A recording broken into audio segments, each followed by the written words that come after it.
Nothing soothes the savage beast that is demented Donnie more than a fawning press corps asking him questions that make him feel A, powerful, and B, that he knows what he is talking about. Which returns him back to A, feeling powerful, and B, that he therefore knows what he's talking about. It's an endless loop that feeds itself until he falls asleep, which is pretty often these days. These moments reveal just where Trump is going to try and exercise his authoritarian power grabs, and that's exactly what just happened with regard to the Netflix Warner Brothers acquisition. I'm going to show a video of Trump revealing his authoritarian ambitions to illegally get involved, and you are going to want to see it, because the casualness with which Trump assumes he has the power to control everything is downright scary.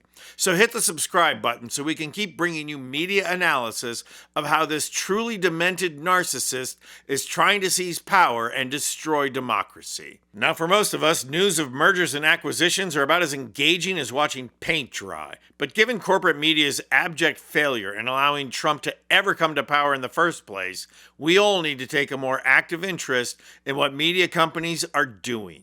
Who controls what market share and what content rights, shapes and influences what we see and know.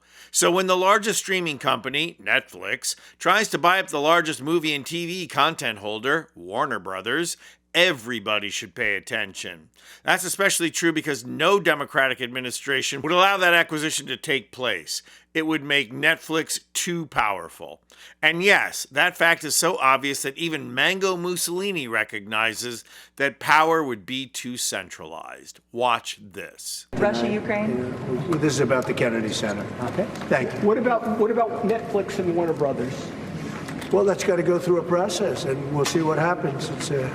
Netflix is a great company, and they've done a phenomenal job. Ted is a fantastic man. I have a lot of respect for him, but it's a lot of market share.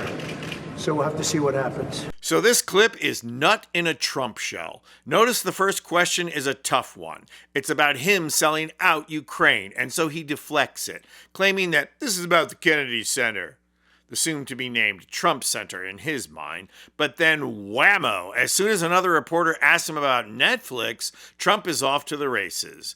And why wouldn't he be? He gets to finally use big boy words like market share. This is totally Trump ego stroking, and in that process, you can see Trump reveal what the decision-making criteria are. Does Trump know the people involved, and does Trump like the people involved? But the big revelation comes in this next clip, where Trump not only unleashes his historical grasp of the situation, but once again demonstrates his fondness for a strongman. Watch. I did. I met with Ted. I think he's fantastic. I think he's, in the history of Hollywood, has really been almost, you could say, nothing like what he's done. You'd go back to Louis B. Mayer, maybe, Metro-Goldwyn-Mayer, MGM. Ted has done an incredible job. I mean, he had a company that was very troubled 7 or 8 years ago, and he took it over, and he's really done a legendary job. Should they be allowed to buy Warner Brothers? Should Netflix? Well, that's the question. They have a very big market share. And when they have Warner Brothers, that share goes up a lot. So I don't know. That's going to be for some economists to tell. And also, and I'll be involved in that decision too.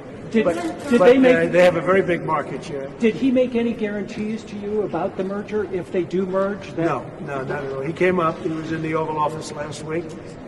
I have a lot of respect for him. He's a great person, but he's done one of the greatest jobs in the history of movies and other things. He's got a lot of interesting things happening aside from what you're talking about. But it is a big market share. There's no question about it. The utter casualness with which Trump asserts, as if to calm everyone, that he'll be involved in the decision-making process is a stark reminder to everyone how little Trump grasps the role of president and instead wants to rule as an authoritarian. Legally, Trump should not be involved. He should be kept at arm's length from the process. But that matters neither to Trump nor to the media. Trump is so clueless and so wrapped up in his power fantasies that he just bald-faced admits that the CEO of Netflix was just in the White House greasing the skids last week. And the media's response? Crickets. Step by step, Trump just keeps engaging in his sole ruler fantasy, and the media just keeps entertaining it so they can get clicks.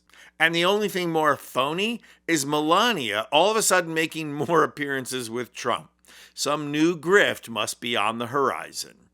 I'm Anthony Vincent Gallo for Occupy Democrats.